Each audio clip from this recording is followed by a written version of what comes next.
കരുതലും കൈത്താങ്ങും അദാലത്തിൽ കൊല്ലം താലൂക്കിൽ ലഭിച്ചത് 1191 പരാതികൾ.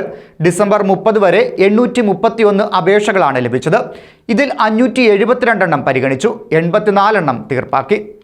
അദാലത്ത് ദിനത്തിൽ മാത്രം 360 പരാതികളാണ് പരിഗണനയ്ക്കെത്തിയത്.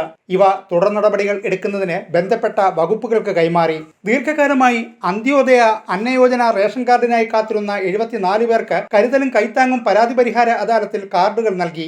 20 പേർക്ക് വേദിയിൽ വെച്ചും ശേഷിച്ചവർക്ക് കൗണ്ടറുകളിലൂടെയും കാർഡുകൾ വിതരണം ചെയ്തു. സൂര്യാഘാതമേറ്റ് പശു ചത്തുപോയ സംഭവത്തിൽ മങ്ങരത്താഴം വെട്ടിലത്ത് വീട്ടിൽ ബൈജു എന്നയാൾക്ക് കരുതലും കൈത്താങ്ങും താലൂക്ക് തല അദാലത്തിൽ 16,400 രൂപ നൽകി. 120 വർഷത്തോളമായി കൊല്ലം ഈസ്റ്റ് റവന്യൂ പുറമ്പോക്കിൽ മുനീശ്വരൻ സ്വാമി ക്ഷേത്രത്തിന് പിറകിൽ താമസിക്കുന്ന 7 കുടുംബങ്ങൾക്ക് പട്ടയം അനുവദിക്കണമെന്ന ആവശ്യവും അദാലത്തിന് മുന്നിലെത്തി. മന്ത്രിമാരായ KN Balagopal, J Chinchurani, MLA മാരായ M Mukesh, M Noushad, GS Jayalal, Kollam corporation mayor Prasanna ഗണസ്റ്റ് എന്നിവർ നേതൃത്വം നൽകി.